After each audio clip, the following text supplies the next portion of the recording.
నమస్తే అండి. N9 TV మిత్రులకు అదే ప్రజలందరికీ కూడా నా యొక్క ధన్యవాదాలు తెలియజేస్తున్నానండి. నా పేరు చెరుకు రామచందర్, తెలంగాణ రాష్ట్ర మాల సంఘాల జేఏసీ చైర్మన్.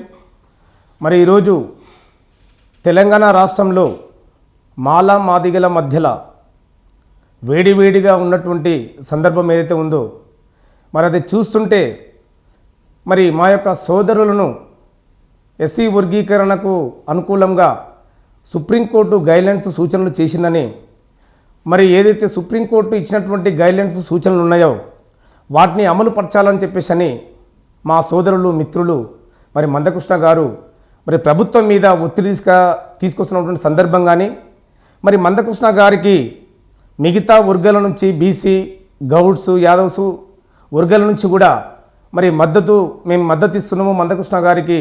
మరి ఎస్సీ వర్గీకరణ చేయవలసిందే, ఎస్సీ వర్గీకరణ అంశము చివరి దశలో ఉన్నది, మరి దీనిని సాధించుకున్న దిశలో మరి ముందుకు వెళ్ళాలని చెప్పేసి ఏదైతే మరి వచ్చే ఫిబ్రవరి 7వ తారీఖు రోజు మరి 1,00,000 డప్పులు 1000 గొంతులతో ఏదైతే కార్యక్రమం చేస్తున్నారో మరి ఆ కార్యక్రమం ఎస్సీ వర్గీకరణ జరిగితే మేము సంతోషంగా డప్పులు కొడతాం, లేకుంటే ఎస్సీ వర్గీకరణకు అడ్డుపడుతున్నటువంటి మాలలకు చావు డప్పు కొడతామని చెప్పేసి ఏదైతే వ్యాఖ్యలు చేస్తున్నారో ఆ వ్యాఖ్యలను మేము తీవ్రంగా ఖండిస్తున్నాం. ఎందుకంటే మరి ఎస్సీ వర్గీకరణ అంశము మన ఇద్దరి మధ్యలో ఉన్నటువంటి సమస్య కాదు, మరి ఈ దేశంలో ఉన్నటువంటి 1262 కులాలకు సంబంధించినటువంటి సమస్య, మరి ఈ రాష్ట్రంలో ఉన్నటువంటి 59 కులాలకు సంబంధించినటువంటి సమస్య. కాబట్టి ఈ సమస్య నెరవేర్చాలంటే, ఈ సమస్యకు మరి మార్గం సుముఖంగా ఉండాలంటే మరి ఈ సమస్యను పార్లమెంటులో బిల్లు పెడితేనే మరి ఎస్సీ వర్గీకరణ సమస్య సాధ్యమవుతుందని చెప్పేసి ఈ సందర్భంగా నేను గుర్తు చేస్తూ ఉన్నాను. మరి మా మిత్రులందరూ కూడా మరి ఎస్సీ వర్గీకరణ అంశము ఎందుకు కావాలంటున్నాడు అనే అంశాల మీద మా బీసీ మిత్రులు కూడా మరి గమనించాలి. మరి సామాజిక న్యాయం జరగాలని చెప్పేసి వాళ్ళందరూ కూడా అంటున్నారు. మరి సామాజిక న్యాయం జరగాలి, మేము కూడా సామాజిక న్యాయానికి వ్యతిరేకం కాదు మాలలందరూ కూడా. మరి మాలలకు ఉన్నటువంటి ప్రజాప్రతినిధుల మీద మరి విరుచుకుపడుతున్నారు, విషం కక్కుతున్నారు. మరి మీ యొక్క వైఖరిని మరి తగ్గించుకోవాలని చెప్పేసి, మీ యొక్క వైఖరిని విరమించుకోవాలని చెప్పేసి కూడా ఈ సందర్భంగా నేను గుర్తు చేస్తూ ఉన్నాను.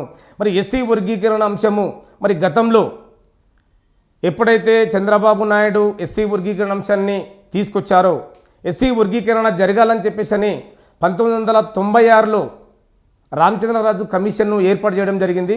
మరి రామచంద్రరాజు కమిషను 1996లో ఏర్పాటు చేసినటువంటి సందర్భాన్ని చూస్తే మరి అది ఇచ్చినటువంటి రిపోర్ట్లో ఏముందంటే 1981లో జనాభా నిష్పత్తి లెక్కలను తీసుకున్నది. దాన్ని తీసుకొని మరి పరిగణలోకి తీసుకుంటే మరి ఒక 10 సంవత్సరాల ఏదైతే ఉందో అది బ్యాక్ వెళ్ళిపోయి మరి 1981లో లెక్కలు తీసుకొని మరి చేసిన లెక్కలు ఏదైతే ఉందో రిపోర్టు అనేది సరిగా ఇవ్వలేదు. మరి ఆ రిపోర్ట్ను ఆధారంగా చేసుకొని చంద్రబాబు నాయుడు మరి ఆర్డిని తీసుకొచ్చేసి ఏబిసిడీలు చేయడం జరిగింది. మరి ఏలో రెల్లీలను పెట్టడం జరిగింది. వాళ్లకు 12 కులాలకు 1% కేటాయించడం జరిగింది. అది బిలో ఉన్నటువంటి మాదిగలకు 18 కులాలకు 7% కేటాయించడం జరిగింది. సిలో ఉన్నటువంటి 25 కులాలకు 6% కేటాయించడం జరిగింది. డిలో ఉన్నటువంటి మరి 5 కులాలకు ఆది ఆంధ్రులకు 1% కేటాయించడం జరిగింది. మరి ఈ విధంగా కేటాయించిన తర్వాత మరి ఆయా కులాల్లో ఉన్నటువంటి 59 కులాల్లో ఉన్నటువంటి షెడ్యూల్ కులాల్లో ఉన్నటువంటి దళితులందరూ కూడా మరి విద్యను అభ్యసించలేదు, విద్యకు దూరంగా ఉంటారు, ఉద్యోగులకు దూరంగా ఉన్నారు. కాబట్టి ఏబిసిడీలు చేయడం ద్వారా మరి చదువుకుంటేనే విద్యను అభ్యసిస్తేనే మరి ఉద్యోగాల అవకాశాలు వస్తాయి. మరి విద్య లేకపోతే అవకాశాలు ఉండవు. కాబట్టి మరి రోస్టర్ పద్ధతిలో మరి రెల్లీలకు కేటాయించినటువంటి ఏదైతే 1% ఉందో ఆ 1% రెల్లి కులంలో విద్యకు దూరంగా ఉండరు కాబట్టి ఉద్యోగులకు కూడా దూరం అయిపోయినారు. ఆ 1% కూడా మరి మాదిగ సామాజిక వర్గానికే రావడం జరిగింది.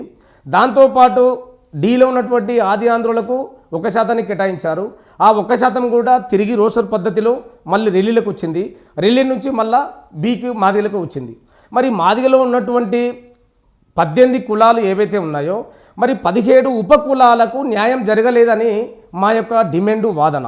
ఎందుకంటే సామాజిక న్యాయం జరగాలంటే మాదిలో ఉన్నటువంటి కులాలు, ఉపకులాలు, 17 కులాలు ఏవైతే ఉన్నాయో ఆ 17 కులాలకు కూడా న్యాయం జరగాలి, రెల్లిలకు కూడా న్యాయం జరగాలి, ఆదివాసులకు కూడా న్యాయం జరగాలి, మాలలకు మాల అనుబంధ కులాలకు కూడా న్యాయం జరగాలని చెప్పేసి అని ఈ సందర్భంగా మా యొక్క వాదన మేము చేస్తున్నాము.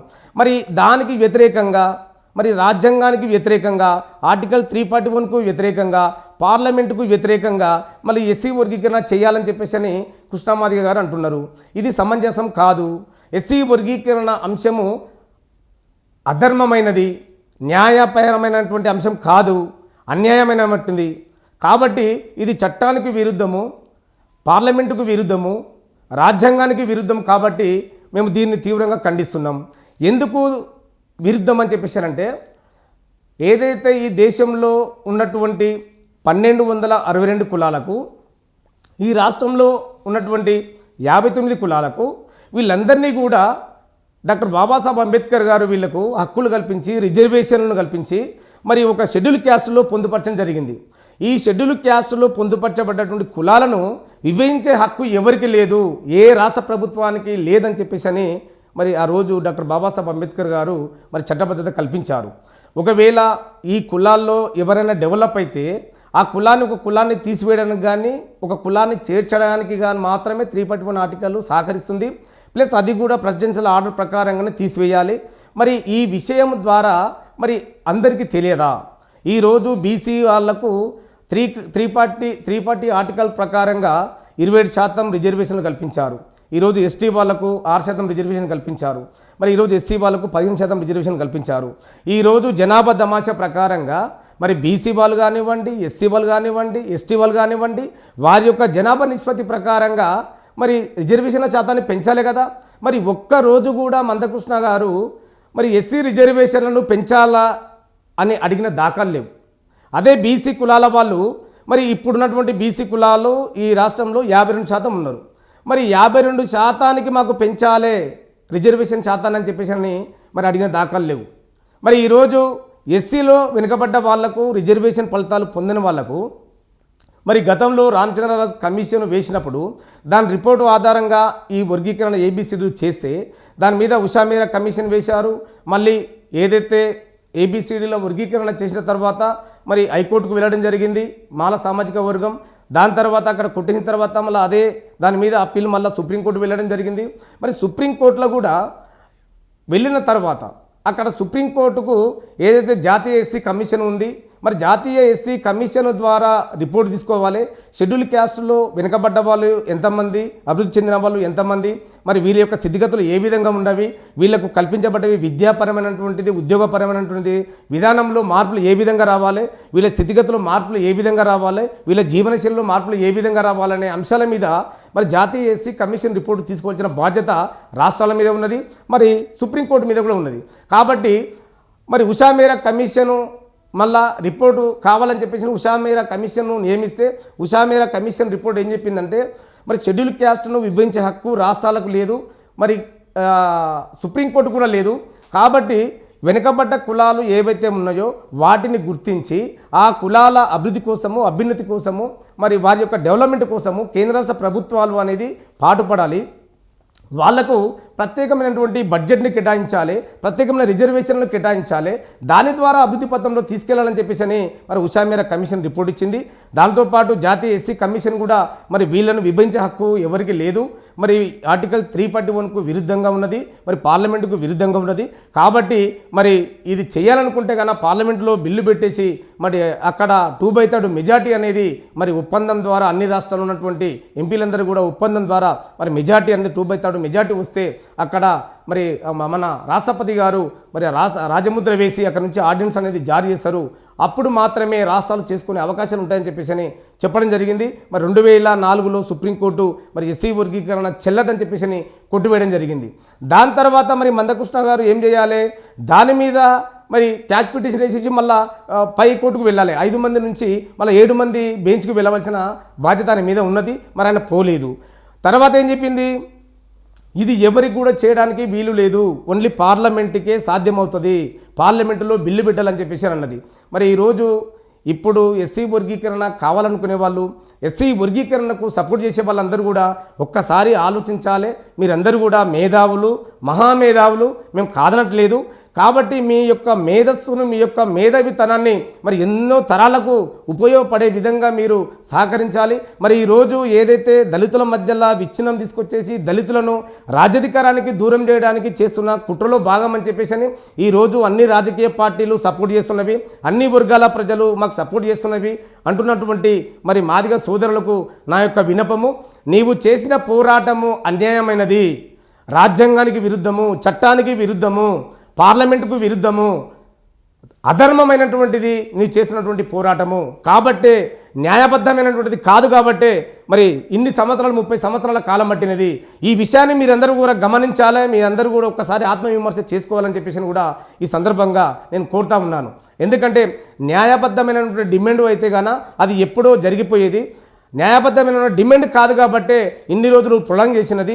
మరి దీంతోపాటు షెడ్యూల్ క్యాస్ట్ను అన్ని కులాలను కూడా ఉపయోగించుకొని తన స్వార్థం కోసం, స్వాలాభం కోసం మరి జాతిని తాకట్టు పెట్టి మరి అనేక ఇబ్బందులకు గురి చేస్తున్నటువంటి సందర్భం మనకు కనిపిస్తుంది. ఈరోజు మరి ఆయన తెచ్చినటువంటి ఉద్యమం ఏదైతే ఉందో మందకృష్ణ గారు, మరి ఈరోజు ఏ స్థాయికి చేరింది, ఎంతవరకు వస్తుంది, మరి అది అసాధ్యమైనది, అది సాధ్యమైనటువంటి పని కాదు. నీవు సాధ్యపడాలి, ఎస్సీ వర్గీకరణ జరగాలంటే గాన కంపల్సరీ మీరు పార్లమెంటులో బిల్లు పెడితేనే సాధ్యమవుతుందని చెప్పేసి కూడా ఈ సందర్భంగా నేను గుర్తు చేస్తూ ఉన్నా. కాబట్టి బీసీ నాయకులు మరి ఎవరైతే విఠల్ గారు ఉన్నారో, అదేవిధంగా మన పృథ్వీ గారు ఉన్నారు, హరగోపాల్ సార్ గారు ఉన్నారు, అదేవిధంగా మన గోనె ప్రకాష్ గారు ఉన్నారు, మీరు మా యొక్క మాల ప్రజాప్రతినిధులను తిట్టడం అనేది బంద్ చేసుకోండి, మాలను తిట్టడం అనేది బంద్ చేసుకోండి, మీ యొక్క వైఖరిని మార్చుకోండి. మరి ఒక సామాజిక వర్గంలో పుట్టినప్పుడు ఆ సామాజిక వర్గాన్ని డెవలప్మెంట్ కోసము ముందుకు వస్తే మా వివేకానందను మీరు తిడుతున్నారు, మా వివేకానంద మీద మీరు దుష్ప్రచారం చేస్తున్నారు, మా వివేకానంద మీరు దొంగ అని చెప్పేసి అంటున్నారు. మరి ఖబర్దారని మీకు ఈ విధంగా ఈ సందర్భంగా నేను మిమ్మల్ని హెచ్చరిస్తున్నా. ఎందుకంటే మీరు తిట్టే పని మీకు ఏమవసరమై, మీరందరూ కూడా ఒకవేళ మా అందరి కోసము, షెడ్యూల్ కులాల కోసము, దళితుల కోసము అభివృద్ధి కావాలనుకుంటే, వీళ్ళ యొక్క జీవనశైలిలో మార్పులు రావాలనుకుంటే కన్నా మీరు మరి దళితుల్లో ఉన్నటువంటి 59 కులాలు ఎవరు వెనుకబడ్డారు, వాళ్ళ యొక్క స్థితిగతులు ఏంది, వీళ్ళ యొక్క అభివృద్ధికి మరుగునపడడానికి కారణాలు ఎవరు? కేంద్ర రాష్ట్ర ప్రభుత్వాల వైఫల్యము. ఈరోజు మాదిగలు వెనుకబడడానికి కారణము, ఉపకులాలు వెనుకబడడానికి కారణము మాలలు కారణం కాదు. కాబట్టి కేంద్ర రాష్ట్ర ప్రభుత్వాల వైఫల్యం ఉంది. తెలంగాణ రాష్ట్రంలో మరి మాలలు ముఖ్యమంత్రిగా ఉన్నారా, లేకపోతే కేంద్రంలో ప్రధానమంత్రిగా మరి మాలలు ఉన్నారా? అట్లా ఉన్నట్లయితే గాన మీరు అడిగిన దాంట్లో వాస్తవం ఉంటుంది, మీరు అడిగిన దాంట్లో నిజమని తెలుసుకోవచ్చు. ఈరోజు కేంద్రంలో మాలలు ప్రధానమంత్రి లేడు, రాష్ట్రంలో ముఖ్యమంత్రి మాలలు లేరు. మరి ఈరోజు మాలలు దోసుకున్నారు, దొబ్బి తిన్నారు అని చెప్పేసి అనే మాటలు చాలా బాధాకరమైన మాటలు. ఎవరు కూడా ఇక్కడ దొబ్బి తినలేదు. ఇప్పుడు ఎవరైనా విద్యను అభ్యసిస్తే మరి 59 కులాలు ఉన్నటువంటి కులాలు ఏవైతే ఉన్నాయో, అనుబంధ కులాలు ఏవైతే ఉన్నాయో, ఉపకులాలు ఏవైతే ఉన్నాయో, ఆ కులాలు నేటికి కూడా వాళ్లకు విద్య లేదు, ఉద్యోగాలు లేవు, ఇల్లు లేదు, రేషన్ కార్డు లేదు, ఓటర్ ఐడి కార్డు లేదు. నాటి వరకు మరి భారతదేశానికి స్వతంత్రం వచ్చి మనకు 78 సంవత్సరాలు అవుతున్నప్పటికీ నాటికి కూడా మరి నేటి నుంచి నేటి వరకు కూడా మరి వాళ్ళ యొక్క స్థితిగతుల మీద, వాళ్ళ యొక్క అభివృద్ధి మీద, వాళ్ళ యొక్క డెవలప్మెంట్ మీద మరి ఈరోజు కేంద్ర రాష్ట్ర ప్రభుత్వాలు చొరవ చూపినటువంటి సందర్భాలు ఉన్నవి. మరి ఆ వైఫల్యం ఎవరిది? కేంద్ర రాష్ట్ర ప్రభుత్వాలది. ఈరోజు మీరు యుద్ధం చేయవలసిన పని ఎవరి మీద ఉంది? యుద్ధం చేయవలసిన బాధ్యత మీరు కేంద్ర రాష్ట్ర ప్రభుత్వాల మీద ఉన్నది. కేంద్ర రాష్ట్ర ప్రభుత్వాల మీద యుద్ధం చేయండి. ఇప్పుడు సమస్య ఏదైతే వర్గీకరణ సమస్య ఉందో ఇది కేంద్రం చేయాలి. మరి సుప్రీంకోర్టు గైడ్లైన్స్ ఏమిచ్చింది? మరి చంద్రచూడ్ గారు, అదేవిధంగా మనోజ్ మిశ్రా గారు, మరి వీళ్ళందరూ కూడా ఏం చేశారు? ఈ ఎస్సీ వర్గీకరణ అంశము, ఈ షెడ్యూల్ క్యాస్ట్లో ఉన్నటువంటి కులాలన్నీ కూడా ఒక సమూహంగా ఉన్నవి, ఒక షెడ్యూల్ క్యాస్ట్లో చేర్చబడ్డవి. వీళ్ళను డిస్టర్బ్ చేసే బాధ్యత ఎవరికి లేదు, వీళ్ళను విభజించే హక్కు ఎవరికి లేదు. కాబట్టి వీళ్ళను ఉపవర్గీకరణ చేసుకోవచ్చు అనే అంశాల మీద అది కూడా ఎట్లా చేయాలి? ఈ కులాల్లో ఏ కులము వెనుకబడ్డది, ఏ కులము రిజర్వేషన్ ఫలితాలను పొందింది, మరి ఏ కులము విద్యాపరంగా ముందల ఉంది, ఏ కులము ఉద్యోగపరంగా ముందల ఉంది, మరి ఏదైతే మనకు ప్రభుత్వ సంక్షేమ పథకాల్లో మరి ఎవరికి లబ్ధి చేకూరింది, ఇవన్నీ కూడా లెక్కలు తీయమని చెప్పింది. ఇవన్నీ లెక్కలు తీసిన తర్వాత వెనుకబడ్డ వాళ్లకు, రిజర్వేషన్ ఫలితాలు పొందని వాళ్ళకు రిజర్వేషన్ ఫలితాలు కల్పించమన్నది. మరి అలాంటి వాళ్లకు విద్య లేదు. విద్య లేనప్పుడు ఏం చేయాలి? విద్య లేనప్పుడు రాష్ట్ర ప్రభుత్వము వారికి వాళ్ళు విద్య కల్పించే అవకాశం కల్పించాలి. స్కూళ్ళను ఏర్పాటు చేయాలి, హాస్టల్స్ని ఏర్పాటు చేయాలి, గురుకుల పాఠశాలను ఏర్పాటు చేయాలి, వాళ్ళకు ఇండ్లను వసతి గృహాలను ఏర్పాటు చేయాలి, వాళ్ళకు పని కల్పించాలి, వాళ్ళకు రేషన్ కార్డు కల్పించాలి, ఓటర్ కార్డు కల్పించాలి, ఆధార్ కార్డు కల్పించాలి. వీటినన్నింటిని చేయకుండా మాకు పంచు అని చెప్పేసి అంటే ఏ విధంగా పంచుతారు? ఒక ఉద్యోగం కావాలనుకున్నప్పుడు, ఒక టీచర్ ఉద్యోగం కావాలనుకున్నప్పుడు దానికి అర్హత ఏంటి? డిగ్రీ అయిపోయి ఉండాలి, దాని తర్వాత బీఈడి కానీ టీపీటీ కానీ చేసి ఉండాలి, దాని తర్వాత టీచర్ ఎలిజిబిలిటీ టెస్ట్ అనేది పాస్ అయి ఉండాలి, దాని తర్వాత డిఎస్సి చేసినప్పుడు దానికి ఎలిజిబుల్ అవుతారు. మరి అలాంటి సందర్భం లేదు. 59 కులాల్లో నేను ఇంటర్మీడియట్ చదువుకున్నా, ఇంకా మిగతా కులాలు 5వ తరగతి చదువుకున్నారు, ఇంకా కొంతమంది కులాలు 1వ తరగతి చదువుకున్నారు, ఇంకా కొంతమంది కులాలు అసలు చదవనే లేదు, విద్యనే లేదు. మరి విద్య లేని వాళ్లకు ఏ విధంగా పంచుతావు? వర్గీకరణ చేసి రిజర్వేషన్ ఫలితాలు ఏ విధంగా వాళ్లకు చెల్లుబాటు అవుతాయి? ఏ విధంగా వాళ్ళు లబ్ధి చేకూరడానికి అవకాశాలు ఉంటాయి? మీరు ఎట్లా మాట్లాడుతున్నారు? అసలు చదువులేని వాళ్లకు విద్యను అభ్యసించాలి, చదువుకున్న వాళ్ళతో పాటు సమానంగా. అందుకే ఏదైతే సుప్రీంకోర్టు 2004లో చెప్పినటువంటి విషయం ఏంటంటే, మరి వెనుకబడ్డ వాళ్లకు ప్రత్యేకమైనటువంటి బడ్జెట్ కానీ, ప్రత్యేకమైనటువంటి రిజర్వేషన్లు కానీ, ప్రత్యేకమైనటువంటి ప్యాకేజీని ఏర్పాటు చేసి వాళ్ళను కూడా మరి ఎవరైతే అభివృద్ధి చెందిరో వాళ్ళతో సమానంగా ఈక్వల్గా తీసుకురావాలని చెప్పింది. మరి ఆ విషయాలను మీరు పక్కన పెడుతున్నారు. ఈరోజు మరి ఏ రాష్ట్రంలో ఏదైతే సుప్రీంకోర్టు గైడ్లైన్స్ ఇచ్చిందో దాంట్లో మరి ఒకరొకరు చంద్రశేఖర్ శర్మ గారు ఇచ్చినటువంటిది, మరి అదేవిధంగా విక్రమ్నాథ్ ఇచ్చినటువంటిది ఒక్కొక్క పేజీ మాత్రమే ఇచ్చారు సూచనలు. అది జడ్జిమెంట్ అంటారండి. మరి ఎవరైతే 4 జడ్జీలు మరి ఎవరైతే ఉపవర్గీకరణ చేసుకోవచ్చు అని చెప్పేసి చెప్పిందో మరి దాన్ని ఏకీభవిస్తూ మన గవాయి గారు కూడా క్రిమిలేయర్ అని తెచ్చిర్రు. క్రిమిలేయర్ అనేది అన్ని వర్గాల ప్రజలకు వర్తిస్తే ఎస్సీ వాళ్ళకు కూడా వర్తిస్తుంది, షెడ్యూల్ కులాలకు వర్తిస్తుంది, దళితులకు వర్తిస్తుంది.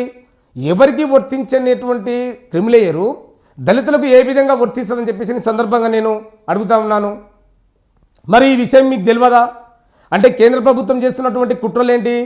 కేంద్ర ప్రభుత్వము ఈ దళితులకు కేటాయించినటువంటి రిజర్వేషన్లను రద్దు చేయాలని చెప్పేసి అని వాళ్ళ యొక్క ఆకాంక్ష. ఏదైతే వీళ్ళు అన్ని విధాలుగా అభివృద్ధి చెందుతున్నారు, అభివృద్ధి చెందుతున్నటువంటి క్రమంలో వీళ్ళ అభివృద్ధికి అడ్డుకట్ట వేయాలంటే రిజర్వేషన్లను రద్దు చేయడమే వాళ్ళ యొక్క లక్ష్యంగా పెట్టుకున్నారు.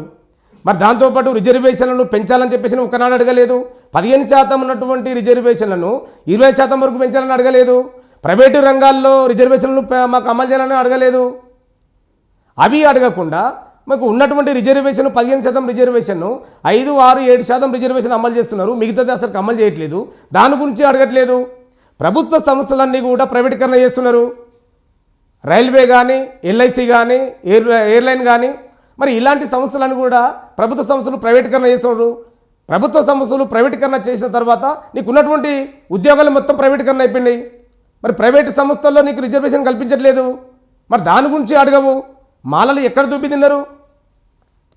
తెలంగాణ రాష్ట్రం వచ్చిన తర్వాత ఏదైతే మనకు జూన్ 2వ తారీఖు 2014 తెలంగాణ రాష్ట్రం ఏర్పడ్డదో, మా రాష్ట్రము తర్వాత తెలంగాణ రాష్ట్రంలో మాదిగలు అన్ని రంగాల్లో అభివృద్ధి చెందినారు, మాదిగలు అన్ని రంగాల్లో వెనుకబడి ఉన్నారు. ఈ విషయాన్ని అన్ని వర్గాల ప్రజలు కూడా గుర్తించవలసిన అవసరం ఉన్నది. ఎందుకంటే ఒక గ్రామ స్థాయి నుంచి తీసుకున్నట్లయితే గ్రామంలో ఉన్నటువంటి సర్పంచులు, ఎంపీటీసీలు, జెడ్పీటీసీలు, ఎంపీపీలు, జిల్లా చైర్మన్లు, మార్కెట్ చైర్మన్లు, ఎంపీలు, ఎమ్మెల్యేలు, మినిస్టర్లు కూడా, ఉప ముఖ్యమంత్రి కూడా వాళ్ళే ఉన్నారు. తెలంగాణ రాష్ట్రం ఏర్పడిన తర్వాత కడియం శ్రీహరి, తర్వాత రాజయ్య గారు. మరి దాని గురించి మీరు అడిగిన దాఖలు లేవు. ఆ రోజు మరి మాదిగలే మొత్తం అన్ని రంగాల్లో మరి దూసుకెళ్తున్నారు. మరి మాలలు రావట్లేదని చెప్పి ఆ రోజు ఒక్కరు కూడా అడగలేదు. మరి అదేవిధంగా మన ఆర్ఎస్ ప్రవీణ్ కుమార్ గారు మరి గురుకుల పాఠశాలలో ఉంటే గురుకుల పాఠశాలలో విద్యార్థులందరూ కూడా మాదిగలే, 99%, 9% మాదిగలే. అదేవిధంగా టీచర్లు మాదిగ సామాజిక వర్గం వల్లే, లెక్చరర్లు మాదిగ సామాజిక వర్గం వల్లే, కాంట్రాక్టర్ మొత్తం కూడా మాదిగ సామాజిక వర్గం వల్లే. ఒకే వర్గం చేసుకున్నారు. మేమన్నా విమర్శించినామా? ఎక్కడ కూడా విమర్శించలేదే. మా సోదరులు కదా ఉండని పోయి డెవలప్ కానీ అభివృద్ధి కానీ అని చెప్పేసి అనుకున్నాము. మేము ఏనాడైనా ఇట్లా మేము మాట్లాడినామా? మీకు సాగు డప్పు కొడతాము, చెప్పు దెబ్బ కొడతాము అని చెప్పి మేము అడిగినామా? మాట్లాడినామా? మేము వ్యతిరేకించినామా? వ్యతిరేకించే భావము అనేది మాలల దగ్గర లేదు. మాలలు ఈ దేశం కోసం స్వతంత్ర ఉద్యమంలో పోరాటం చేసిర్రు. అన్ని వర్గాల ప్రజలను కలుపుకొని ఉద్యమాన్ని ఉవ్వెత్తున లేపి భారత స్వతంత్రం కోసం పోరాడినటువంటి సమరయోధులు మాలలు. మరి తెలంగాణ రాష్ట్రం కోసము ఉద్యమంలో ముందు వరుసలో ఉన్నటువంటి మాలలు తెలంగాణ రాష్ట్రం సాధించడంలో మరి ఈరోజు ముందు వరుసలో ఉండి తెలంగాణ రాష్ట్రాన్ని సాధించుకున్న సందర్భము మరి ఎవరికి కూడా హాని కలిగించాలి, ఎవరిని కూడా మరి నష్టం పరచాలనేది మాలలకు లేదు. మాలలు మల్లెపూ లాంటి వాళ్ళు, మాలలు మంచి మనసున్నటువంటి వాళ్ళు, మాలలు అన్ని వర్గాల ప్రజలను అభివృద్ధి కావాలని కోరుకునే వాళ్ళు, మాలలు క్రొవ్వొత్తి లాంటి వాళ్ళు, అందరికీ వెలుగునిస్తారు. వాళ్ళు కరిగిపోతారు. అంటే క్రొవ్వొత్తి వెలుగునిస్తూ తన మొత్తం కూడా కాలిపోతుంది. మరి మాలలు కూడా ఈరోజు సమాజం కోసం, సమాజ హితం కోసము, అన్ని వర్గాల ప్రజల కోసం, ఎస్సీ ఎస్టీ బీసీ మైనారిటీల కోసము, అందరి కోసం కూడా ఉద్యమాలు చేస్తారు, పోరాటాలు చేస్తారు. వారి యొక్క బాగు కోసం, అభివృద్ధి కోసం పోరాటాలు చేస్తారు. కానీ వీళ్లకు న్యాయం జరగకపోయినా సరే నా పక్క మనిషికి న్యాయం జరుగుతున్న ఉద్దేశంతోనే ఈరోజు మాలలు ఆ విధంగా పోరాటాలు చేసే ధైర్యం ఉన్నటువంటి మాలలను ఈరోజు అవమానపరుస్తున్నారు, అవహేళనగా మాట్లాడుతున్నారు. మా వివేకన్న గారిని కానీ మా ప్రజాప్రతినిధులను కానీ మీరు మాట్లాడే హక్కు, నైతిక హక్కు మీకు అందరికీ లేదు. మీరు ఒకవేళ ఎస్సీ వర్గీకరణ చేయాలనుకుంటే, మరి ఎస్సీ వర్గీకరణ ఒకవేళ జరగాలనుకుంటే అది కేంద్రంతో సాధ్యమవుతుంది. పార్లమెంటులో బిల్లు పెట్టాలి, అప్పుడు సాధ్యపడుతుంది. కాబట్టి ఈ విషయాన్ని మీరు గ్రహించాలి. మరి తెలంగాణ రాష్ట్రంలో ఈ 10 సంవత్సరాల కాలంలో లెక్కలు తీయాలి. మరి తెలంగాణ రాష్ట్రంలో మరి కార్పొరేషన్ నిధుల్లో మరి ఏదైతే ఎస్సీ కార్పొరేషన్ నిధుల్లో మొత్తం మాదిగలే ఉన్నారు. 3 ఎకరాల భూమిలో మాదిగలే ఉన్నారు. దళిత బంధులో మాదిగలే ఉన్నారు. అయినా మేము ఏనాడు కూడా అసూయపడలేదు. అరే మన వాళ్ళే కదా, మన జాతి వాళ్ళే కాదే, అభివృద్ధి కానీ అని చెప్పి అనుకున్నాం.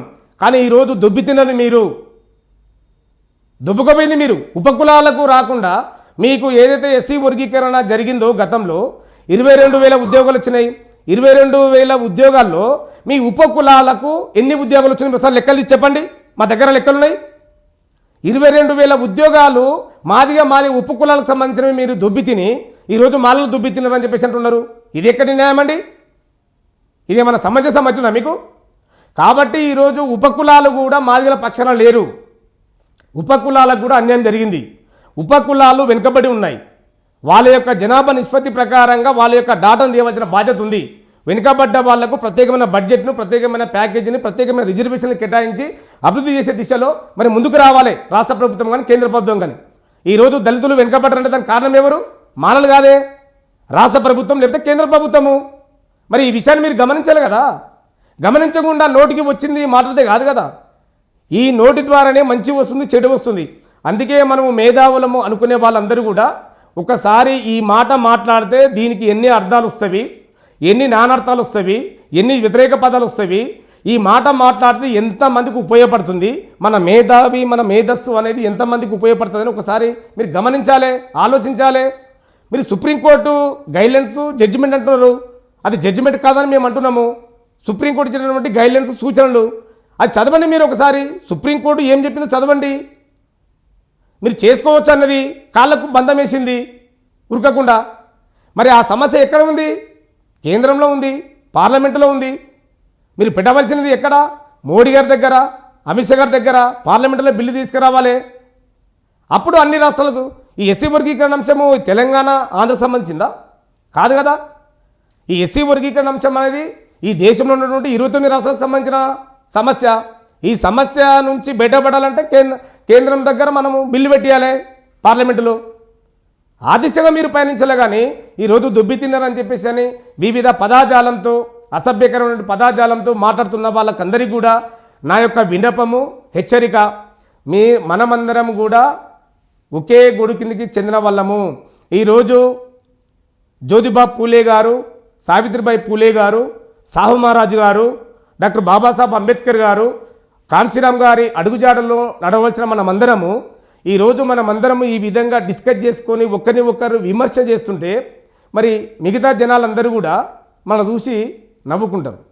కాబట్టి మీరందరూ కూడా గమనించవలసిన అవసరం ఏంటంటే మనము ఒకరినొకరు తిట్టుకోవడం కాదు. ఈ సమస్యకు సొల్యూషన్ ఎక్కడ ఉంది?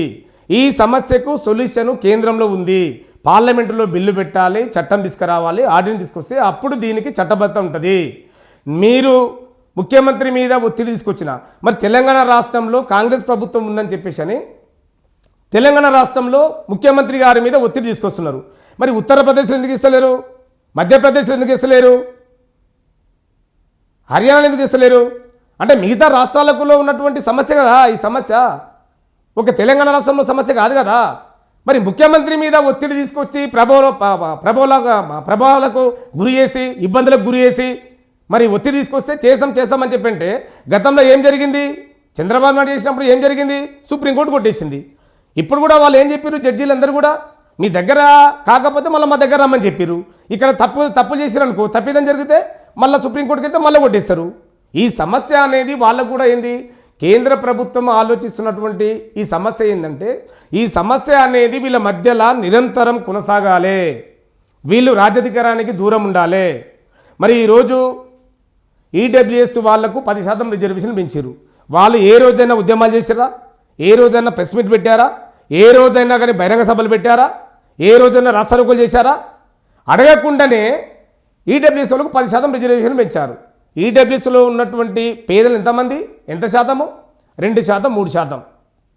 2%, 3% ఉన్నటువంటి వాళ్లకు 10% రిజర్వేషన్ పెంచితే అడగకుండా నోరు మెదపకుండా ఉన్నటువంటి మందకృష్ణ ఈరోజు మాలలు దుబ్బి తిన్నారు అని చెప్పి అంటున్నాడు. మరి అదేవిధంగా ఈడబ్ల్యూఎస్ వాళ్ళకు 10% రిజర్వేషన్లు పెంచి వార్షిక ఆదాయము 8 లక్షలు పెంచారు. మరి మనకు కూడా అడగాలి కదా. ఎస్సీ వాళ్ళకు కూడా 15% నుంచి 25%, 30% రిజర్వేషన్ పెంచాలి. వార్షిక ఆదాయం కూడా 10 లక్షలు, 12 లక్షల వరకు పెంచాలని చెప్పి ఎందుకు డిమాండ్ చేయట్లేదు? అది అడగడు. మరి ఈరోజు ఈడబ్ల్యూఎస్ వచ్చిన తర్వాత బీసీలకు ఎంతో నష్టం జరిగింది. మరి బీసీల్లో కూడా ఏబీసీలు చేసిర్రు, అది చేయకూడదు. అంటే ఏబీసీలు చేసిన తర్వాత కూడా ఏలో ఎవరుండరు, బీలో ఎవరున్నారు, దాని తర్వాత స్టెప్ బై స్టెప్ తీసుకుంటే మరి అనేక కులాలు వెనుకబడ్డవి. అదే పిచ్చకుంటలు, అదే దొమ్మరోళ్ళు, అదే తర్వాత పూసలు, అదే ఆ సంచర జాతరలో ఉన్నటువంటి కులాలు ఉన్నవి. మరి వాళ్ళ గురించి మీరు మాట్లాడేది? ఎస్సీల వరకు గురించి మాట్లాడినప్పుడు బీసీలో ఉన్నటువంటి వెనుకబడ్డ కులాల గురించి కూడా మీరు మాట్లాడాలి కదా. ఆ కులాలను కూడా మరి అభివృద్ధి పథం తీసుకురావాలి కదా. ఆ బాధ్యత మీ మీద ఉంది కదా. మరి ఎందుకు మాట్లాడలేదు మీరు? అంటే ఇక్కడ మాకు అనిపిస్తున్నటువంటిది ఏంటంటే, ఒక కులానికి రెచ్చగొట్టి ఒకే కులము గొడుగు మోస్తూ, ఒకే కులానికి సపోర్ట్ చేస్తూ, మరొక కులాన్ని ద్వేషిస్తూ మరి వీళ్ళ మధ్యలో విభేదాలు తీసుకురావాలని చూస్తారా? మీ యొక్క ఉద్దేశమా అది? మరి అట్లయితే కన్నా దానికి మేము యాక్సెప్ట్ చేయమే. న్యాయబద్ధమైంది అయితే కన్నా ఎప్పుడూ జరిగేది, ఇది న్యాయబద్ధమైనది కాదు. తర్వాత ఈడబ్ల్యూఎస్ వచ్చిన తర్వాత మొన్న జరిగినటువంటిది టీచర్ పోస్టులో బీసీ వాళ్లకు 70 మార్కులు వస్తే ఉద్యోగం రాలే. ఈడబ్ల్యూఎస్ వాళ్లకు 54 మార్కులు వస్తే ఉద్యోగం వచ్చింది. ఎస్సీ వాళ్లకు 62 మార్కులు వస్తే ఉద్యోగం రాలే. మరి ఈడబ్ల్యూఎస్ వాళ్లకు 54 మార్కులు వస్తే ఉద్యోగం వచ్చింది. మరి దీని గురించి మీరు అడగరేందే? అడగడు, ఇలాంటివి అడగడు. మందకృష్ణని వీళ్ళ అడగడు. ఎందుకు అడుగుతాడు? ఆయనకి ఏం పట్టింది? ఆయనది ఒకటే కాన్సెప్టు, మనవాద పార్టీల పక్కల ఉన్నాడు, బీజేపీ పార్టీ జెండాను ఎత్తుకున్నాడు, బీజేపీ మనవాదుల పక్కల నిలబడ్డాడు.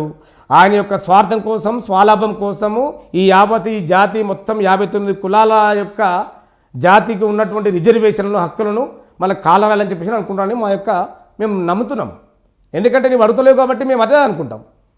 అదే నీవు అడిగితే కన్నా అరే ప్రతి ఒక్క దాని మీద మీరు చాలామంది ఎత్తున్నారు. కుంటెళ్ళ గురించి ఉద్యమం చేసిండు, గుడ్డెల గురించి ఉద్యమం చేసిండు, ముసళ్ళ గురించి ఉద్యమం చేసిండు, చిన్నపిల్లలకు గుండెకు ఆపరేషన్ చేస్తే చిల్లులు పడితే దానికోసం ఉద్యమం చేసిండు. ఆరోగ్యశ్రీ కార్డు వచ్చిందంటే ఎవరి వల్ల వచ్చిందంటే మందకృష్ణ గారి వల్ల వచ్చిందని చెప్పి అంటున్నారు. మరి అన్ని ఉద్యమాలు చేసినప్పుడు దళితుల గురించి, దళితుల అభివృద్ధి కోసము, దళితుల్లో వెనుకబడ్డ వాళ్ళ గురించి ఎందుకు అడగట్లేదు? రిజర్వేషన్ల శాతాన్ని పెంచాలని ఎందుకు అడగట్లేదు? కేంద్రంలో బిల్లు పెట్టి పాస్ చేసి ఆర్డీని తీసుకురాలని చెప్పి ఎందుకు అడగట్లేదు? తెలంగాణ రాష్ట్ర ఉద్యమం కోసము 69లో స్టార్ట్ అయింది ఉద్యమం. 69లో స్టార్ట్ అయ్యి 2014లో చివరి దశకు వచ్చింది.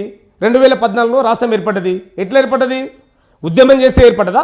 ఉద్యమాలతో పాటు ఎంతోమంది అసురు బాశారు, ఎంతోమంది విద్యార్థులు చనిపోయారు. మరి దాంతోపాటు పార్లమెంటులో బిల్లు పెట్టి ఆర్డినెన్స్ తీసుకొచ్చారు, ఒక చట్టం చేశారు. ఆర్టికల్ 3 ప్రకారంగా చిన్న రాష్ట్రాలు ఏర్పడవచ్చు అనేది ఏదైతే అంశం ఉందో, ఏదైతే దాంట్లో పొందుపరిచారో దాని ప్రకారంగానే ఈరోజు మరి తెలంగాణ రాష్ట్రం ఏర్పడ్డది. మరి ఈరోజు మేము ఎస్సీ వర్గీకరణకు అడ్డుపడుతున్నామంటే ఎట్లా అడ్డుపడుతున్నాం మేము? ఇది చేయడానికి వీల్లేదు. ఎవరు కూడా ఈ షెడ్యూల్ క్యాస్ట్ను డిస్టర్బ్ చేస్తే, దీనిని డివైడ్ చేసే రూల్స్ ఎవరికి లేదు. ఒక పార్లమెంటుకు మాత్రమే ఉంది. ఆ పార్లమెంటులో బిల్లు పెట్టి 2/3 మెజార్టీ అనేది వస్తే అప్పుడు అక్కడ రాష్ట్రపతి గారు ఆమోద ముద్ర వేసి ఆర్డినెన్స్ తీసుకొస్తే అప్పుడు చేయడానికి వీలవుతుంది. ఏ కులములో వెనుకబడ్డారో ఆ లెక్కలు తీయాలి, ఆ సెన్సస్ అనేది తీయాలి, తీసుకురావాలి కంపల్సరీ. ఎంపిరికల్ డాటా తీయాలి. ఆ ఎంపిరికల్ డాటా తీసిన తర్వాతనే ఇది సాధ్యపడుతుంది, పార్లమెంటులో బిల్లు పెడితేనే సాధ్యపడుతుంది. కాబట్టి ఎవరైతే మేధావులు అని చెప్పుకునే వాళ్ళు ఉండారో, మహామేధావులు, మేము కాదంటలేదు, మీ యొక్క మేధస్సు అనేది ఎంతోమందికి, లక్షల మందికి ఉపయోగపడాలని మేము కోరుకుంటున్నాము. కానీ మాలల యొక్క సామాజిక వర్గానికి సంబంధించిన మరి మేధావులను కానివ్వండి, అదేవిధంగా మా యొక్క ప్రజాప్రతినిధులను, అదేవిధంగా మా వివేకన్న గారిని కానివ్వండి, వివేకన్న గారి కుటుంబాన్ని కానివ్వండి, మరి ఎక్కడ కూడా మీరు విమర్శించే నైతిక హక్కు మీకు ఎవరికి లేదు. మీరు ఏమన్నా మాట్లాడాలనుకుంటే ఇప్పుడు మేము ప్రభుత్వాన్ని చేపట్టలేదు, ప్రభుత్వంలో ముఖ్యమంత్రిగా మేము లేము. మరి ముఖ్యమంత్రులు మేము కాబట్టి ముఖ్యమంత్రిగా అదే వివేకన్న గారు ఉంటే గాన ముఖ్యమంత్రిగా ఉన్నారు కాబట్టి మీరు చేసే బాధ్యతను కుట్టడం దానికి అర్థం ఉంటుంది. ముఖ్యమంత్రిగా మేము లేము. మరి రెడ్డి సామాజిక వర్గానికి సంబంధించిన వాళ్ళు మన అన్నగారు ఉన్నారు, రేవంత్ రెడ్డి అన్నగారు ఉన్నారు, అదేవిధంగా మరి కేంద్రంలో మోడీ గారు ఉన్నారు. మరి కాబట్టి మీరు మోడీ గారి దగ్గర మీరు పార్లమెంటులో బిల్లు పెట్టి అక్కడ చట్టబద్ధత కల్పిస్తే, చట్టం తీసుకొస్తే దానికి పాసిబుల్ అవుతుందని చెప్పేసి కూడా ఈ సందర్భంగా నేను గుర్తు చేస్తూ, మరొకసారి ఒకరిని ఒకరు విమర్శించుకునే నైతిక హక్కు ఎవరికి లేదు. విమర్శలు చేసుకుంటే మనమే నష్టపోతాము, గాడిది రాసుకుంటే బూడిద వెళ్తుంది తప్ప ఏమి దీనివల్ల ఉపయోగం ఉండదు. కాబట్టి మహా మేధావులకు నేను విజ్ఞప్తి చేస్తున్నా, హెచ్చరిక చేస్తున్నా. మనమందరం కూడా కలిసి ఉద్యమిద్దాము. మనమందరం కూడా పూలే బిడ్డలము, సావిత్రిబాయి బిడ్డలము, సాహుమహారాజు బిడ్డలము, అంబేద్కర్ గారి బిడ్డలము, వారసులము, కాంచీరాం గారి వారసులము. కాబట్టి మనం అందరం కూడా ఐక్య ఉద్యమాలు చేద్దాము, ఐక్య పోరాటం చేద్దాము. మరి రాబోయే రోజుల్లో ఎస్సీ, ఎస్టీ, బీసీ మైనారిటీలను, మరి ఓసీలో ఉన్నటువంటి వెనుకబడిన వాళ్ళను కూడా మనం కలుపుకొని మరి రాజ్యాధికారం దిశగా వస్తే మన యొక్క సమస్యలన్నీ కూడా సరిసిపోతే, మన సమస్యలన్నీ కూడా మరి ఆ ప్రాబ్లం సాల్వ్ కావడానికే మరి దారి దొరుకుతుంది. కాబట్టి ఆ సమస్యను మరి సాల్వ్ చేసుకోవడానికి మనం రాజ్యాధికారం దిశగా వెళ్ళాలని చెప్పేసి మీ అందరికీ సూచిస్తూ జై భీమ్ తెలియజేస్తున్నాను. జై భీమ్.